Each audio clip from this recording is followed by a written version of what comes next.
یہ امتحانات کڑے کون کون سے امتحان ہیں جن سے انسان گزرتا ہے، جس کا میں نے کہا ہے کامل مرقع ہے حضرت ابراہیم علیہ السلام کی شخصیت، ان کی زندگی۔ سب سے پہلا انسان کا امتحان جو ہے اس کے عقل کا، شعور کا، اس کے فہم کا، اس کی فطرت کا، اس کی جبلت کا، وہ کیا ہے؟ اس دنیا میں آنکھیں کھولنے کے بعد اللہ تعالی پر ایمان لاتا ہے یا نہیں؟ اللہ کو پہچانتا ہے کہ نہیں؟ میرا خالق کون؟ میرا مالک کون؟ میرا پیدا کرنے والا کون؟ کون میرا محبوب ہے؟ کون میرا مقصود ہے؟ کون میرا مطلوب ہے؟ کون میرا حاکم ہے؟ کون میرا آقا ہے؟ کون ہے قانون دینے والا؟ کون ہے ہدایت دینے والا؟ یہ پہچان لینا عقل و فطرت کا پہلا امتحان ہے جس سے انسان گزرتا ہے۔ اور ظاہر بات یہ امتحان جتنا کسی ماحول میں گمراہی، شرک، کفر کے تہ برتہ اندھیرے ہوں گے اتنا ہی امتحان سخت ہوگا۔ آپ مسلمانوں کے ماحول میں رہ رہے ہیں تو ٹھیک ہے، مسلمان بھی اب دنیا پرست بن گئے ہیں یا جو بھی آپ کہیں، حقیقی مسلمان تو دیکھنے کو نہیں ملتا، پھر بھی بہرحال اسلام تو ہے نا یہاں، کسی نہ کسی دیکھ کو تو چیز کو تو اللہ یاد آ جاتا ہے، کبھی نہ کبھی تو کسی کی بات ہی دل میں اتر جاتی ہے، کوئی اللہ کا بندہ جو ہے خلوص و اخلاص سے کہتا ہے بات اور وہ آپ کے دل میں اتر گئی۔ آپ ایسے معاشرے کا تصور کیجیے جہاں سرے سے ہدایت ہے ہی نہیں، کفر ہی کفر ہے، شرک ہی شرک ہے، باطل ہی باطل ہے، اس میں ایک شخص آنکھ کھولے اور پھر وہاں وہ خالق حقیقی کو پہچان لے، یہ ہے سب سے بڑی کامیابی۔ آپ کو معلوم ہے قرآن مجید میں سورہ انعام میں پورا قصہ بیان ہوا ہے، جس ماحول میں کہ حضرت ابراہیم نے آنکھ کھولی ہے وہ ماحول کون سا ہے؟ ہر طرح کا شرک وہاں پر انتہائی درجے میں موجود تھا، سورج اور چاند اور ستاروں کی پرستش، بتوں کی پرستش، اور سیاسی شرک۔ بادشاہ کہتا تھا میں خدا ہوں، نمرود جو دعویٰ تھا فرعون کا وہی اس کا تھا۔ کہیں سے کوئی توحید، کوئی اللہ کی بات، کوئی نیکی کی بات، کہیں کوئی روشنی، کوئی کرن اس معاشرے میں تھی؟ اس معاشرے میں خالص اللہ نے جو فطرت سلیمہ عطا کی تھی اور جو عقل سلیم عطا کیا تھا، اس کی روشنی میں سفر کرتے ہوئے ان تمام معبودوں کا انکار کر کے انی وجہت وجہی للذی فطر السماوات والارض حنیفا وانا من المشرکین، میں تمہارے ان معبودوں کو نہیں مانتا، میں ان کی نفی کرتا ہوں، ان سب کا باغی ہوں، یہ سب گمراہی ہے، میں نے اپنا رخ کر لیا ہے ہر طرف سے یکسو ہو کر اس ہستی کی طرف جو آسمان اور زمین کی خالق ہے۔ سورج کا بنانے والا، میں سورج کو نہیں پوچھتا، سورج کے بنانے والے کو پوچھتا ہوں۔ میں چاند کا پجاری نہیں ہوں، چاند کے خالق کا پجاری ہوں۔ یہ ستاروں کا میں پجاری نہیں ہوں، ستاروں کے پیدا کرنے والوں کا، کمالے کا میں پجاری ہوں، کائنات کا نہیں ہوں، کائنات کے خالق کا۔ انی وجہت وجہی للذی فطر السماوات والارض حنیفا وما انا من المشرکین۔ یہ پہلا امتحان ہے۔ دیکھیے اپنے اوپر قیاس نہ کیجیے، آپ جو اللہ نے پیدا کیا مسلمانوں کے گھر میں، آپ کے ایک کان میں پیدا ہوتے ہی اذان کہہ دی گئی، دوسرے میں اقامت کہہ دی گئی، آخر کہیں نہ کہیں تو کوئی اثر اس کا ہوتا ہوگا نا، تبھی تو، ورنہ یہ بے مقصد تو کام نہیں، اگر حضور سے مسنون ہے یہ، کیا پتہ ہمارے تحت الشعور کی کون سی ٹیپ جو ہے وہ اس وقت چل رہی ہو اور اس کے اوپر جو ہے یہ نقش ہو گئے، کچھ نہیں کہہ سکتے۔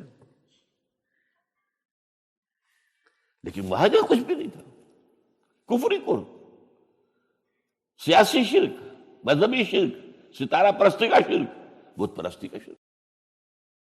اس میں ایک نوجوان، سلیم الفطرت نوجوان، اس نے ان تمام سے رخ موڑ کر ایک اللہ کی ہستی کی طرف۔ اب آپ سوچئے دوسرا امتحان آتا ہے۔ اب حق پر پہنچ تو گئے، حق پر کھڑے رہنا آسان نہیں ہے۔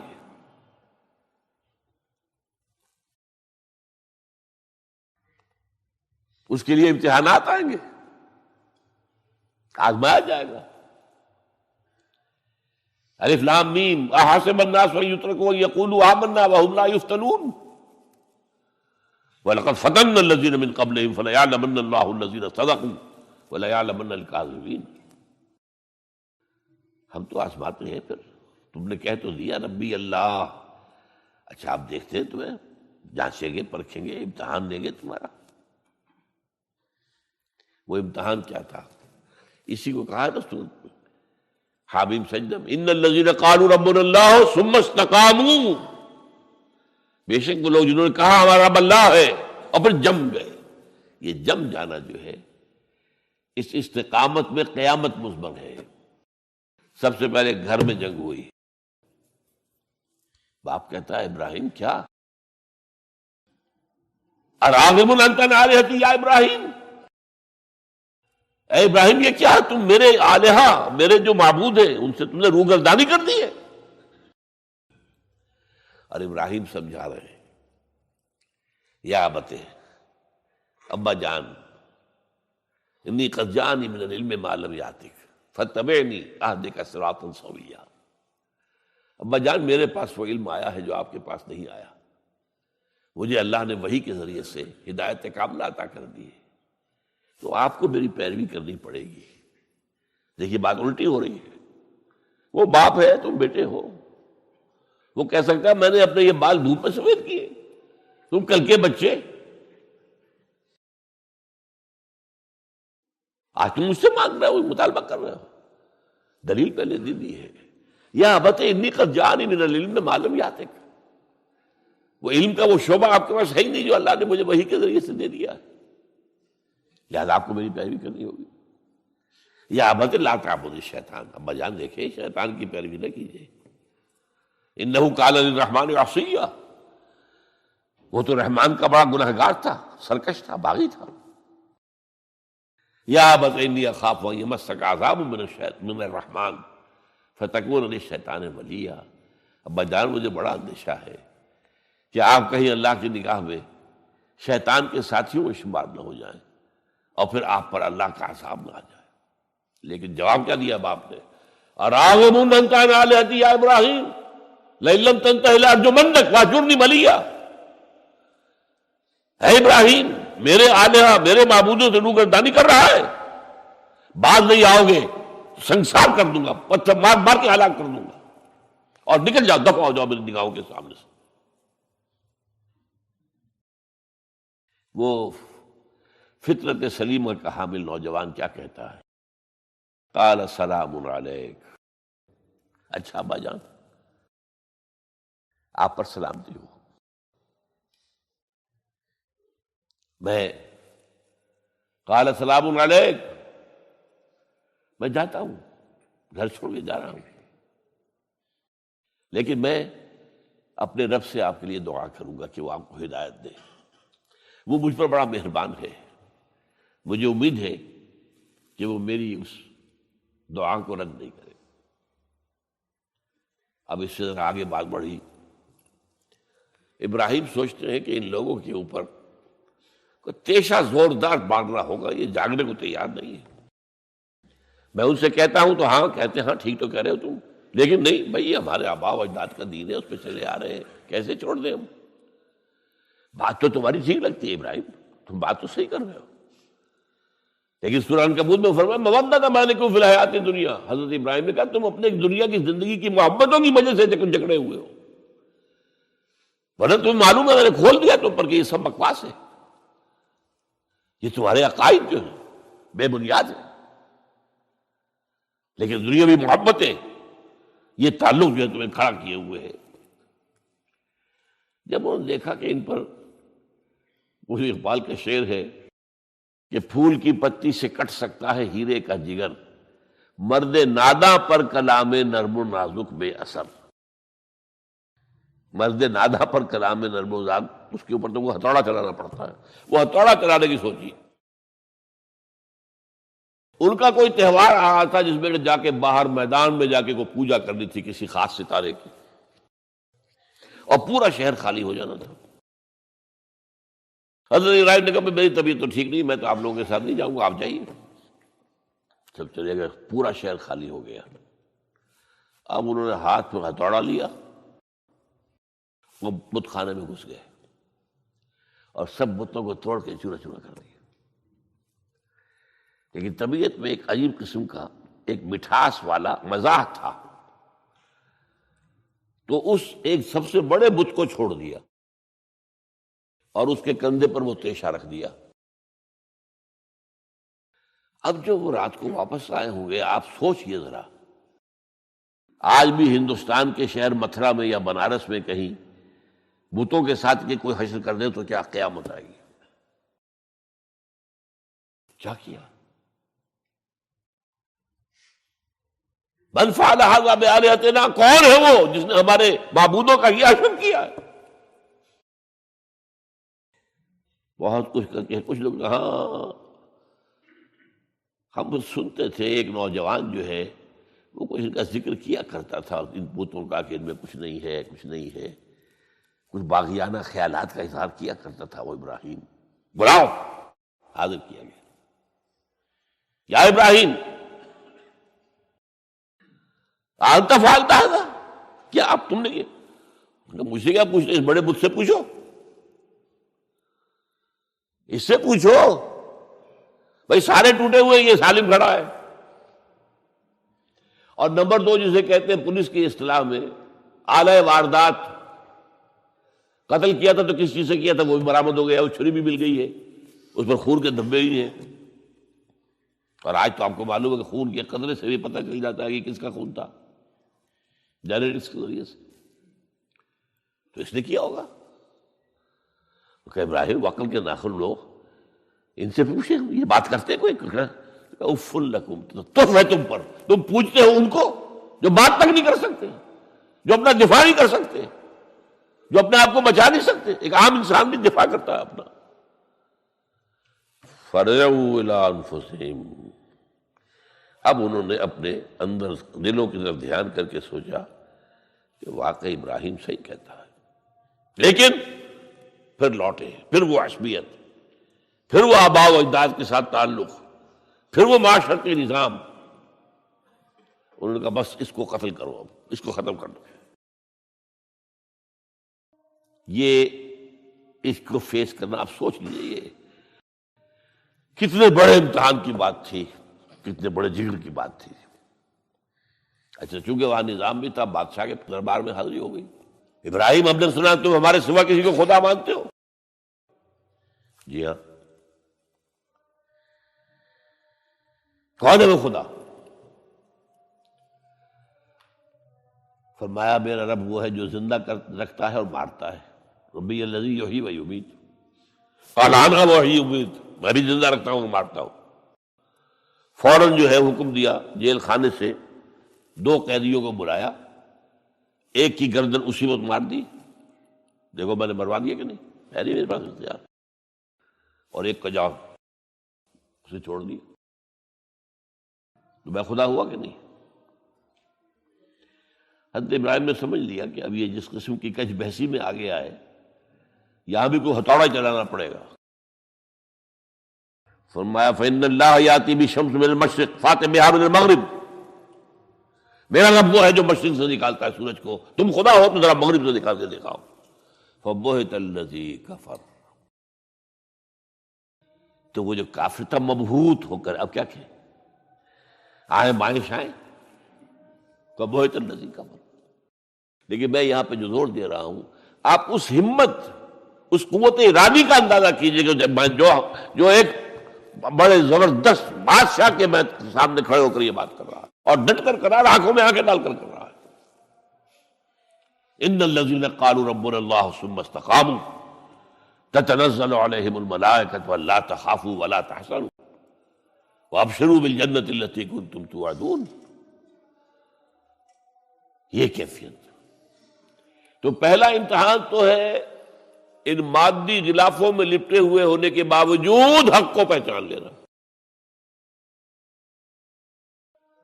اس مادی کائنات میں گم نہ ہو جانا، اس سے ماورا، اس سے بلند تر ہو کر اس ہستی کو پہچاننا جس نے اس کو پیدا کیا. انی وجہت وجہی للذی فطر السماوات والارض حنیفا وما انا من المشرکین. پھر اس پر قائم رہنا اور بڑے سے بڑا رزق لینا. آپ نے گھر سے نکال دیا، ٹھیک ہے چل جا رہا ہوں. قال السلام علیک ساستغفر لک ربی انہ کان بی حفیہ. موت کو فیس کیا ہے تو اس طرح کیا ہے. اور کیسا جواب دیا ہو، کیسا. میں نے کہا ایک مذاق کا انداز تھا ان کے عمل میں کہ اس سے پوچھو ایک صحیح سالم کھڑا باقی ٹوٹے ہوئے تو کرنے والا یہ سرکمسٹانشل ایویڈنس کیا ہوتا ہو. آج بھی آپ کے ہاں مقدمات کے اندر ایک سرکمسٹانشل ایویڈنس بھی تو ہوتا ہے نا، حالات قرائن کی کیا گواہی ہے. تو وہ سالم میں باقی سب ٹوٹے ہوئے. دوسرے یہ کہ آلہ جو ہے اس کے پاس سے برآمد ہو رہا ہے، اس کے کندھے پر رکھا ہوا. اور پھر یہ کہ بادشاہ کے دربار میں جا کر جس طرح اس کو انکار کیا ہے اس کی خدائی کا. ان کا ٹھیک ہے، اس کو تو اب زندہ آگ میں ڈالو اور یہ گر جائے، ختم کر دو، اس کو بسم کر دو. اچھا، اس کے لیے تیاریاں کی گئی ہیں. سورہ صافات میں اس کا ذکر موجود ہے. تو اب حضرت ابراہیم دیکھ رہے ہیں کہ میرے لیے آگ کا الاؤ تیار ہو رہا ہے بہت بڑا. ایک اوپر مچان بنائی گئی ہے جہاں سے کہ ان کو پھینکنا ہے آگ میں. سب ہو رہا ہے. وہ سب یہ کس لیے کر رہے تھے؟ یہ نوجوان پہ ہوش ٹھکانے آ جائیں گے جب آگ دیکھے گا سامنے. ابھی تو کوئی آیا نہیں نا امتحان اس پر. اسی لیے قرآن میں آیا ہے کہ ہم نے ان کو ناکام کر دیا جنہوں نے کہ یہ آزمائش ڈالی تھی. حضرت ابراہیم کود گئے. اقبال کہتا ہے بے خطر کود پڑا آتش نمرود میں عشق، عقل ہے محو تماشائے لبے بام ابھی. دیکھیے یہ دو عقلیں ہیں، یہ سمجھ لیجیے. ایک عقل وہ ہے جو پہچان لے، ایک عقل وہ ہے جو آگے چلنے سے روکے.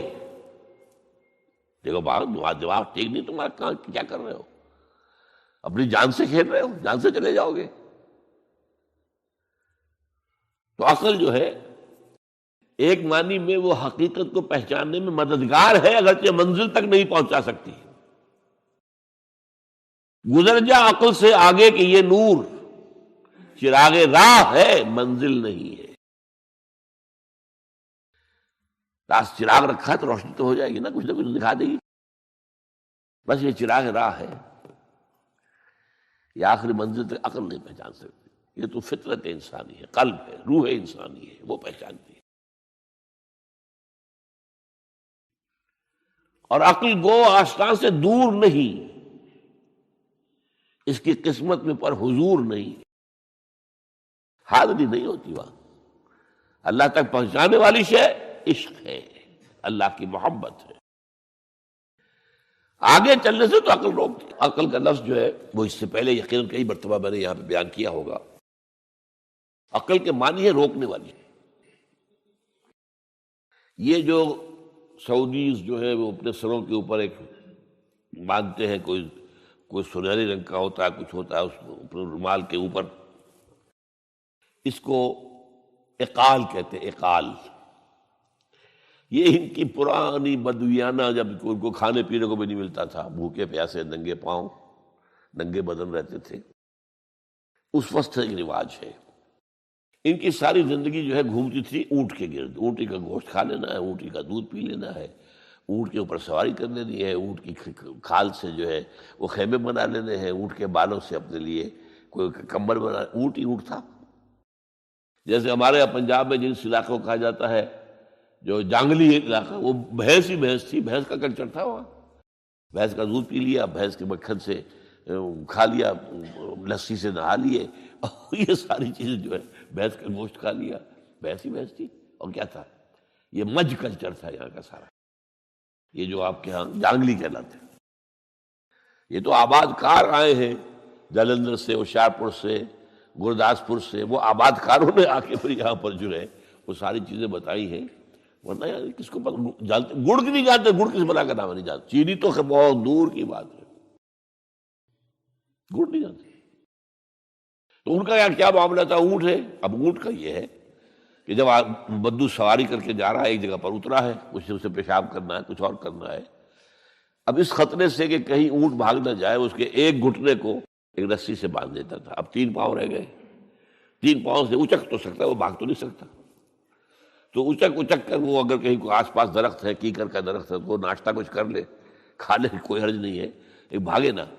تو وہ جو رسی جس سے اونٹ باندھتے تھے، اس کا گھٹنا، وہ اب کیا ہوا، اسے جانا ہے سفر پر دوبارہ، وہ جائے گا، وہ رسی وہاں سے کھول کے سر پہ باندھ لے گا، کاٹ کے رسی کو۔ یہ اقال، اب وہ سنہری بھی ہوتے ہیں، کیا کیا خوبصورت ہوتے ہیں، لاکھوں روپے کا ہوتا ہے، لیکن تہذیبی پس منظر اس کا یہ ہے۔ اب ظاہر بات ہے کہ وہ تو روک، اس لیے حدیث میں یہ لفظ آیا ہے۔ ایک مرتبہ حضور مسجد نبی میں تشریف فرما تھے، باہر کوئی بدو آئے صحابی باہر سے، اور انہوں نے اپنے اونٹ کا یا اونٹنی کا گھٹنا نہیں باندھا، اسے ویسے ہی چھوڑ کے اندر آ گئے۔ حضور نے فرمایا تم نے اس کا گھٹنا کیوں نہیں باندھا؟ جواب دیا میں نے اللہ پر توکل کیا۔ فرمایا غلط، اعقلھا ثم توکل، پہلے اس کا گھٹنا باندھو پھر توکل کرو۔ وسائل کا استعمال ترک کر دینا توکل نہیں ہے۔ ہاں یہ سمجھو کہ وسائل کے ذریعے سے نہیں ہوگا، جو بھی کچھ ہوگا اللہ کی کیے سے ہوگا، لیکن وسائل کا استعمال تو کرنا ہے، وہ توکل اسلام میں نہیں ہے جو رہبانیت کا توکل ہے۔ بہرحال تو یہ اب جو ہے عقل جو ہے، اب اس وقت جو کہ بے خطر کود پڑا آتش نمرود میں عشق، عقل ہے محو تماشائے لبے بام، ابھی عقل تو وہیں پر کھڑی ہوئی سوچ رہی ہے کودنا چاہیے کہ نہیں کودنا چاہیے، اور ابراہیم کود بھی چکا۔ لوگ حیران رہ گئے، لیکن اللہ نے اس آگ کو گل و گلزار بنا دیا۔ قلنا یا نار کونی بردن وسلام علی ابراہیم۔ اب آیا چوتھا امتحان کہہ لیجیے اس کو، یہ رسولوں کے باب میں اللہ کا قاعدہ ہے، اس قوم کی طرف کسی رسول کو بھیجیں، اگر وہ قتل کرنے پر آمادہ ہو جائے رسول کو، تو پھر وہاں سے ہجرت کی اجازت ہوتی ہے۔ جیسے حضور جب دارالندوہ میں فیصلہ ہو گیا کہ اب قتل کر دو محمد کو صلی اللہ علیہ وسلم، اس سے پہلے یہ اندیشہ تھا جب تک کہ ابو طالب زندہ تھے کہ چچا سپورٹ پر ہے ابو طالب، اب بنو ہاشم کا وہ سردار ہے، تو یہ ہماری جو ہے ان فائٹنگ ہو جائے گی، ٹرائبل، انٹر ٹرائبل یا انٹرا ٹرائبل کہنا چاہیے، کہ قریش کے اندر ہی آپس میں جب ہم لڑ پڑیں گے تو ہماری جو دھاک بیٹھی ہوئی ہے پورے عرب میں وہ تو ختم ہو جائے گی۔ A house divided amongst itself cannot stand۔ یہ وہ چیز تھی جو ابھی تک ان کے ہاتھ روکے ہوئے تھی۔ اب ابو طالب مر گئے، اب جو سردار ہے بنو ہاشم کا وہ ابو لہب ہے، وہ حضور کا وزیر سب سے بڑا دشمن ہے، لہذا فیصلہ ہو گیا۔ تب آپ گئے ہیں طائف، اور وہاں سے بھی ناکام آئے ہیں۔ اس کے بعد یہ ہے کہ باقی سب صحابہ کو آپ نے اجازت دے دی چلے جاؤ مدینے، لیکن ابھی آپ منتظر رہے جب تک کہ ایکسپریس پرمیشن نہ آئے، رسول اپنی جگہ چھوڑ نہیں سکتا۔ بہرحال یہ ایک علیحدہ معاملہ ہے کہ اس میں تھوڑی سی خطا ہو گئی تھی حضرت یونس علیہ السلام کے ساتھ، کہ وہ اپنی قوم کے اس رویے سے دل برداشتہ ہو کر غصے کے اندر بھرے ہوئے، یہ ماننے والے نہیں، ناہنجار لوگ چھوڑ کر چلے گئے، اگرچہ اللہ کی اجازت ابھی نہیں آئی تھی۔ یہی وجہ ہے اللہ نے انہیں سزا دی، مچھلی کے پیٹ میں رہے، وہاں وہ استغفار کرتے رہے، لا الہ الا انت سبحانک انی کنت من الظالمین۔ پھر اس ویل مچھلی نے اگل دیا ان کو اور ساحل کے اوپر رہے، اس کا پورا ذکر ہے قرآن مجید میں۔ بہرحال تو یہ اب معاملہ آ گیا وطن کو چھوڑنے کا، لہذا ہجرت کی۔ اب ان قال انی ذاہب الی ربی سیہدین، ٹھیک ہے تم لوگوں کا حال یہ ہے، میں نے تمہیں ہر طرح سمجھایا، نرم بھی سمجھایا، گرم بھی سمجھایا، تمہارے اوپر ہتھوڑے بھی برسائے اور پھول بھی برسائے، تم کسی طرح ماننے والے نہیں ہو، اب تم میری جان کے دشمن بن گئے ہو، تو ٹھیک ہے پھر میں جاتا ہوں۔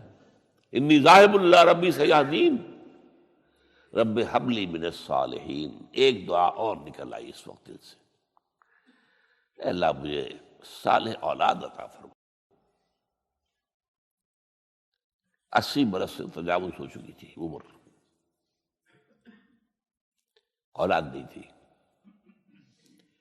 آپ کے اپنے خاندان سے تھی جو اہلیہ تھی سارہ رضی اللہ تعالی عنہ، بانجھ نہیں ہوئی، اولاد نہیں ہوئی، اللہ کی مرضی. بہرحال حضرت ابراہیم کے ساتھ ہجرت کرنے والوں میں حضرت سارہ بھی تھی آپ کی اہلیہ، حضرت لوط بھی تھے آپ کے بھتیجے، اور حضرت لوط کی اہلیہ بھی تھی. یہ اہلیہ جو ہے لوط کی، یہ مومنہ تھی، یہ ساتھ انہوں نے ہجرت کی ہے.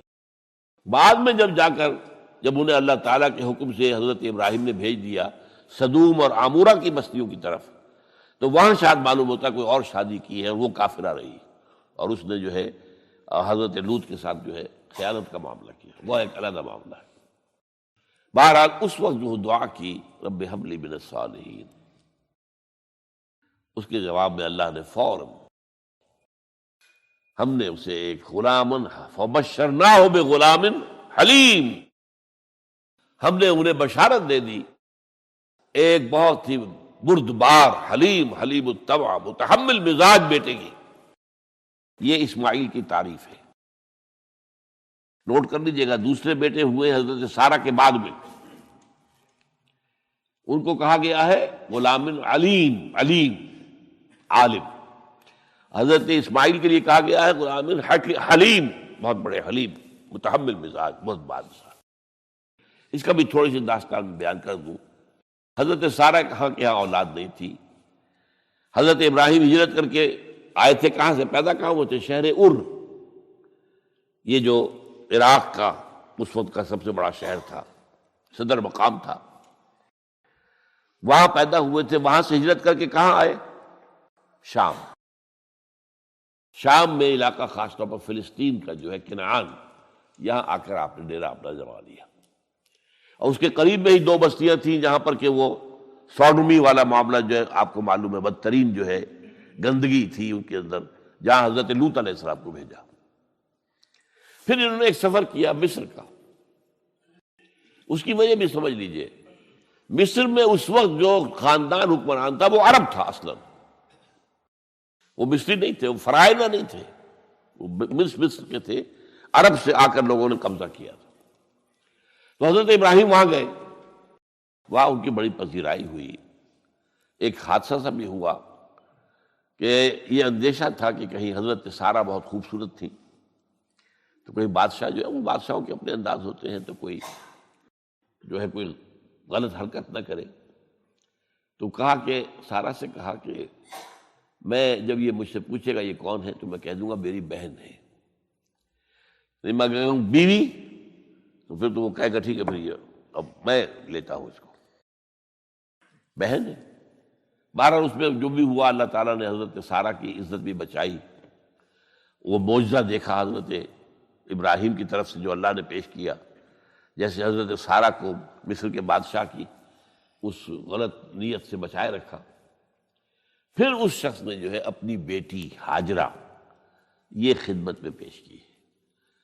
یہ ہاجرہ کنیز نہیں تھی، یہ اصل میں یہودیوں نے مشہور کر دیا ہے. یہودی کہتے ہیں کہ اصل بیوی تو تھی حضرت سارہ، اور سارہ کے ہاں اولاد بعد میں ہوئی ہے، وہ ہے اسحاق کے بیٹے ہیں یعقوب کی اولاد ہم ہیں، تو اصل تو ابراہیم کی اولاد ہم ہیں.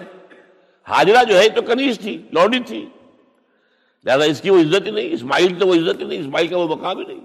یہ یہودیوں کا قول ہے. لیکن وہ اصل میں کنیز نہیں تھی، وہ بیٹی تھی، شہزادی تھی. بلکہ تاریخ نے اپنے آپ کو پھر دہرایا ہے کئی ہزار سال بعد. حضور نے صلح حدیبیہ کے بعد جب خطوط لکھے ہیں دعوتی بادشاہوں کے نام، شہنشاہ ایران، شہنشاہ روم، مقوقس مصر، نجاشی حبشہ، خطوط لکھے، تو مقوقس جو ایک طرح کا بادشاہ تھا، پیٹریارک تھا، جو الیگزینڈریا کا، اس نے اکرام کیا حضور کے جو سفیر تھا، ان کا بڑی عزت کی، احترام کیا. اور پھر حضور کی خدمت میں 2 جو ہے خواتین کو بھی بھیجا اب اس زمانے میں یہی رواج دنیا کے اندر چلتے تھے. اور یہ گھوڑا بھیجا دلدل، وہ جو حضور صلی اللہ علیہ وسلم کا بہترین گھوڑا تھا. تو انہی میں سے ایک کنیز جو ہے ان سے حضور نے نکاح کیا، ماریہ قبطیہ. اور ماریہ قبطیہ سے اللہ نے اولاد دی حضور کو عمر کے آخری درجے میں. حضرت ابراہیم نام رکھا ان کا. نوٹ کیجیے، سائیکل مکمل ہو رہا ہے. ابراہیم گئے تھے مصر، وہاں سے ہاجرہ آئی اور اس سے اسماعیل ہوئے، اسماعیل سے یہ ساری نسل چلی، محمد پیدا ہوئے. محمد کے نکاح میں پھر مصر سے آئی ہوئی ایک خاتون آئی ہے ماریہ قبطیہ، ان سے جو پیدا ہوئے ان کا نام ابراہیم رکھا. تو یہ گویا کہ یہ ایک عجیب سائیکل ہے. بہرحال لیکن جب حضرت سارہ نے دیکھا کہ میرے ہاں تو اولاد نہیں ہو رہی، تو حضرت ابراہیم سے کہا کہ میں آپ ہاجرہ کے ساتھ آپ جو ہے زر و شوقت معاملہ قائم کر لیجئے، تو اللہ آپ کو ان کے ذریعے سے اولاد دے دے. مجھے تو امید نہیں ہے کہ میرے ہاں اولاد ہو. تو اس پر حضرت ابراہیم نے ان کے ساتھ وہ رشتہ قائم کیا اور اللہ نے اسماعیل جیسا بیٹا دے دیا. اب اللہ تعالیٰ نے حکم دیا ہاجرہ اور اپنے اس بیٹے کو لے جاؤ اور جاؤ وہاں بواد غیر ذی زرع، جاؤ وہاں حجاز کی اس وادی کے اندر، وادی غیر ذی زرع، وہاں ان کو چھوڑ دو. اب یہ امتحان دیکھیے، توکل کا امتحان. حضرت ابراہیم لے آئے، کوئی متنفس نہیں، کوئی گھاس تک پیدا نہیں ہو رہی. کوئی درخت کا ہونا تو اور بڑی بات ہے کہ کہیں کھجور کا درخت ہو یا کوئی اور درخت بھی نہیں. پانی نہیں، پانی کا ایک مشکیزہ تھا ابراہیم کے پاس، وہ چھوڑ دیا. کچھ کھجوریں تھیں وہ دے دی اور چلے. حاجرہ پوچھتی ہمیں کس کے بعد سارے چھوڑ کے جا رہے ہیں؟ کہنے لگے اللہ کے. یہ ہے توکل، اللہ کا حکم ہے. دعائیں مانگ مانگ کر رب ہب لی من الصالحین فبشرناہ بغلام حلیم.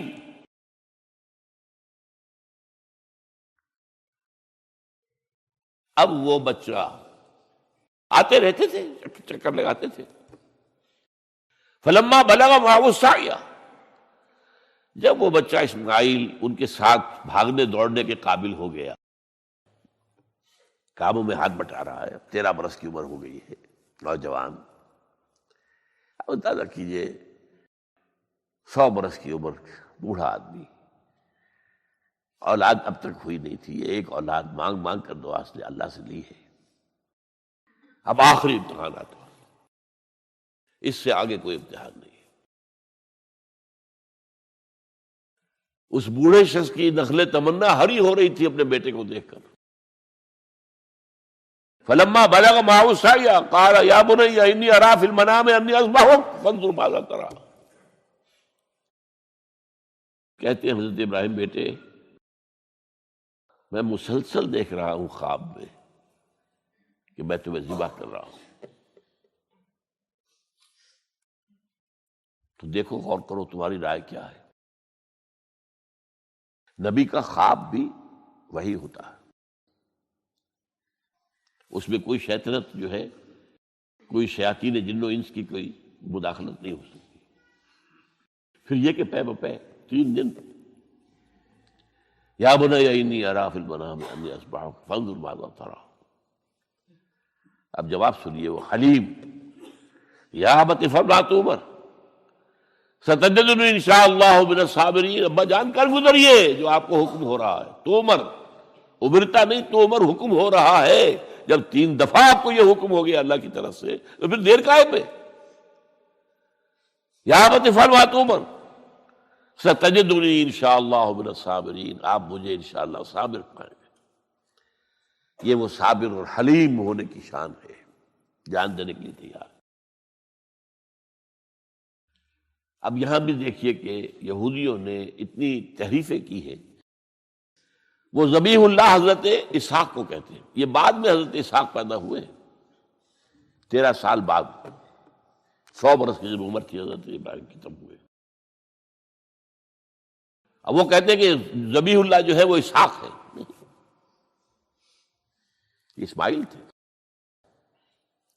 مروا پہاڑی جو مروا اور یہ موریا، وہاں پر بھی انہوں نے ایک پہاڑی کا نام رکھ دیا مروا۔ وہ کہتے ہیں یہاں پر اسحاق کو ابراہیم نے ذبح کرنے کی کوشش کی، سب بکواس۔ ایک بڑی عمدہ کتاب مولانا فراہی رحمۃ اللہ علیہ کی تھی، عربی، پھر اس کا ترجمہ ہوا، الرأی الصحیح فی من هو الذبیح۔ عربی میں کتاب تھی کہ ذبیح کون تھا، اسماعیل یا اسحاق، اس کے بارے میں صحیح رائے کیا ہے، یہ اس کتاب کا موضوع ہے۔ تو انہوں نے تورات کے حوالے سے ثابت کیا ہے۔ اصل میں ہوتا کیا ہے، چور لاکھ چیزیں چھپا بھی جائے اپنی تو کہیں نہ کہیں کلو چھوڑ جاتا ہے۔ آخر تفتیش ہوتی ہے، پولیس والے بھی جانتے ہیں کہیں نہ کہیں سے کوئی نہ کوئی کلو جو ہے، اب ساری چیزوں کو سمیٹنا مشکل ہوتا ہے اس کے لیے، تو اس کے اندر وہاں کلو موجود ہے۔ اسحاق اس کے تورات کے اندر جس سے ثابت ہوتا ہے، انہوں نے ثابت کیا۔ الرأی الصحیح فی من هو الذبیح، اس کا میں نے ترجمہ شائع کیا تھا جب میں نے ابتدا کی ہے لاہور میں آ کر اپنے کام کی 1965 میں، تو دارالاشاعت الاسلامیہ میں نے قائم کیا تھا اپنا ایک دارالاشاعت پبلشنگ ہاؤس، اس سے وہ کتاب شائع کی تھی میں نے۔ اب بھی وہ چھپتی ہے، اب وہ اور پبلشر ہیں ان کے، وہ چھاپ رہے ہیں۔ بہرحال تو حضرت اسماعیل جو ہے وہ ذبیح اللہ ہے، اللہ نے جب لٹا دیا، فلما اسلما وتلہ للجبین۔ اب یہاں پر ذرا نوٹ کیجئے، اسلما، جب دونوں نے اسلام کا مظاہرہ کیا، وہ جو میں نے کہا تسلیم، سر تسلیم خم ہے جو مزاج یار میں آئے۔ بوڑھا باپ چھری لے کر تیار ہو گیا ہے، اور جوان بیٹا گردن ڈال کر بس صرف ایک احتیاط کی ہے کہ پیشانی کے بل لٹایا ہے تاکہ چہرہ سامنے نہ رہے، بس اتنی بات۔ چھری چلاتے ہوئے چہرہ اوندا بولتا اللہ للجبین، پیشانی کے بل انہوں نے لٹا دیا اور پھر چھری چلائی۔ لیکن اللہ نے پکار کر کہا، یا ابراہیم قد صدقت الرؤیا انا کذلک نجزی المحسنین۔ اے ابراہیم بس تم نے اپنا خواب پورا کر دیا۔ میں نے آج سے بہت پہلے مضمون لکھا تھا اس پر، تو میں نے کہا تھا جس کا امتحان لیا جا رہا تھا وہ فیل نہیں ہوا، ممتحن کو بس کرنی پڑی ہے، اللہ کو بس بس بس۔ ان ھذا لھو البلاء المبین۔ اے ابراہیم واقعتاً یہ بہت بڑی آزمائش تھی، اس میں تم پورے اتر گئے ہو۔ یہ میں نے آپ کے سامنے زندگی کا جو پورا ایک نقشہ ہے ابراہیم کا، ہر قدم پر امتحان، ہر قدم پر امتحان، ایک سے ایک کڑا امتحان، ایک سے ایک بڑا امتحان، اور آخری امتحان یہ تھا، ان ھذا لھو البلاء المبین۔ جب ممتحن یہ کہتے بھائی بات تم بہت پرچہ واقعی میں نے بہت مشکل سیٹ کیا تھا، کمال ہے تم نے بہت عمدہ حل کیا، تو اس سے بڑی شاباش کیا ہوگی۔ لیکن اس کے ساتھ یہ ہے کہ اب اگلا موضوع آ رہا ہے میرا، جہاں تک تو معاملہ آ گیا، یہ قربانی جو ہے اس کو پھر ہمیشہ کے لیے اب سنت ابراہیم کے طور پر جا باقی رکھا گیا۔ عین اس وقت جنت سے ایک میڈا ان کی جگہ آ گیا۔ حضرت اسماعیل کو کوئی قدم نہیں پہنچی، کچھ بھی نہیں، میڈا ذبح ہو گیا۔ اور وہ قربانی ہے جو آج پوری دنیا میں اس وقت سے لے کر ترکنا علیہ فی الآخرین، ہم نے اس کی یہ یاد ہے۔ یہ قربانیاں جو آپ دیں گے یہ کیا ہے؟ حضور سے پوچھا گیا ما ھذی الاضاحی یا رسول اللہ، اے اللہ کے رسول یہ اضاحی کیا ہے، یہ کیا ہے، یہ جو ہم قربانیاں دیتے ہیں کیا ہے؟ قال سنت ابیکم ابراہیم، یہ تمہارے باپ ابراہیم کی سنت ہے۔ اس کو زندہ رکھا ہے اللہ نے، ان کے اس امتحان کی کامیابی کو، اس کا جشن منایا جا رہا ہے ہر سال، لاکھوں کا کروڑوں جانور جو ہے اللہ کے نام پر ذبح ہو رہے ہیں۔ یہ وہ اسماعیل کی قربانی کا جو ہے یہ جشن ہے جو منایا جا رہا ہے۔ البتہ یہاں میں ایک بات کہہ دوں، علامہ اقبال نے ایک شعر میں شاعرانہ ایک ہوتا نا تصور، ایک اس میں ایک بات کہی ہے جو میرے خیال میں مناسب نہیں ہے۔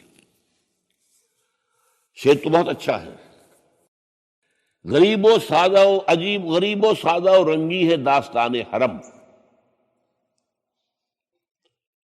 نہایت اس کی حسین ابتدا ہے اسماعیل. یہ بہت سے لوگوں کو بہت شعر پسند آتا ہے، خصوصاً شیعہ بھائیوں کو تو بہت ہی پسند آئے گا کہ وہ جو قربانی اسماعیل کی ہو رہی تھی اور نہیں ہوئی تھی، وہ قربانی ہے جو حسین کی ہوئی ہے کربلا کے اندر. تو غریب و سادہ و رنگی ہے داستان حرم، نہایت اس کی حسین، ابتدا ہے اسماعیل. میں کہتا ہوں اس میں تو کوئی چیز جوڑ کھانے والی ہے ہی نہیں. اسماعیل کو ذبح کرنے والے کون تھے؟ رسول، امام الناس، خلیل اللہ، ابو الانبیاء. اور حسین کو ذبح کرنے والے کوفی، یزیدی، زیادی. نمبر 2، اسماعیل تو ذبح نہیں ہوئے، حسین تو ذبح ہو گئے، کیا مناسبت ہے؟ نمبر 3، حضرت اسماعیل نے تو خود ہی گردن ڈال دی تھی، حضرت حسین تو لڑتے ہوئے ماشاءاللہ بہادری کے ساتھ لڑتے ہوئے جان دیے انہوں نے ایسے تو نہیں گردن ڈال دی تھی. تو کوئی مناسبت نہیں ہے، تو کوئی نہ کوئی تو مناسبت ہونی چاہیے نا. تو اس کی میں نے ترمیم کی ہے ایک، اور علامہ اقبال سے جب اگر اللہ نے آخرت میں ملاقات کرائی تو بتاؤں گا، وہ بھی شاید مان لیں گے میری بات کو. یہ غریب و سادہ اور رنگی ہے داستان حرم، نہایت اس کی ہے عثمان، ابتدا حابیل. یہ حابیل اور قابیل 2 بھائیوں کا معاملہ ہوا تھا، دونوں نے قربانی پیش کی. قابیل کی اللہ نے قبول نہیں کی، حابیل کی کر لی. اب غصے میں بھرا ہوا قابیل نے کہا میں تمہیں مار دوں گا، ہلاک کر دوں گا. انہوں نے کہا بھائی جان اب یہ تو اللہ کا کام ہے، کس کی قربانی اس نے قبول کی، کس کی نہیں کی. اللہ تو قبول کرتا ہے متقیوں سے. باقی اگر آپ اپنا ہاتھ اٹھائیں گے مجھے قتل کرنے کے لیے، میں اپنا ہاتھ نہیں اٹھاؤں گا. میں تو یہ چاہوں گا کہ آپ اپنے گناہ کا بوجھ بھی لے جائیں، میرے گناہ کا بوجھ بھی آپ ہی لے جائیں. مجھے قتل کریں گے مظلوم حالت میں تو میرے سارے گناہ بھی آپ کے کھاتے میں پڑ جائیں گے. تو میں تو کامیابی اسی کو سمجھتا ہوں. یہ تو آدم کے 2 بیٹوں کا معاملہ ہو رہا ہے کہ نہیں، یہی تو معاملہ ہوا حضرت عثمان کے ساتھ. لاکھوں مربع میل کی حکومت تھی ان کی، لاکھوں فوجی موجود تھے. یہ جو تھے گنتی کے چند لوگ آ گئے تھے، شریف عبداللہ ابن سبا کے پیروکار، وہ تو اجازت اگر دیتے تھے، شام سے مصر سے فوج تیار کھڑی ہے اور اجازت مانگ رہی ہے کہ آپ اجازت دیجیے ہم آئیں ان کا قلعہ کعبہ. نہیں، اجازت نہیں. اتنی بڑی بات ہے یہ کہ حضرت عثمان کہتے ہیں کہ میں کسی کلمہ گو کا کے خون سے اپنا ہاتھ رنگنا نہیں چاہتا. یہ کچھ بھی ہے، کلمہ گو تو ہے. اپنی جان بچانے کے لیے کلمہ گو کی جان میں لے لوں. جب یہ مجھے مار دیں گے پھر تم ان سے قصاص لینا، یہ پھر تمہارا کام ہوگا، میرا مجھ سے کوئی تعلق نہیں. تو وہ ہے کہ جو اصل میں جن کو پھر شہید کیا گیا، اور قابیل نے حابیل کو شہید کیا. تو یہ تو مناسبت ہوئی نا کہ جس طریقے سے اس نے کہہ دیا تھا حابیل نے کہ بھائی جان میں تو ہاتھ نہیں اٹھاؤں گا، آپ جو مرضی کیجیے. اسی طرح حضرت عثمان نے کہا میں ہاتھ نہیں اٹھاؤں گا، میں کلمہ گو کا کسی کا خون اپنے گردن پر نہیں لینا چاہتا. ہاں یہ جب مجھے قتل کر دیں گے پھر تم قصاص لے لینا، یہ الزا بات.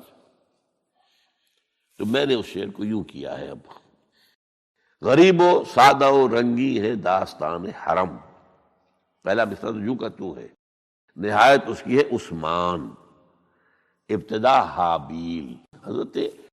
حضرت اسماعیل تو ہوئے ہی نہیں، نہ شہید ہوئے نہ ذبح ہوئے، وہ تو ہوئے ہی نہیں، واقع نہیں. وہ تو ایک امتحان تھا جو اللہ نے لیا اور چھری نے کاٹا ہی نہیں.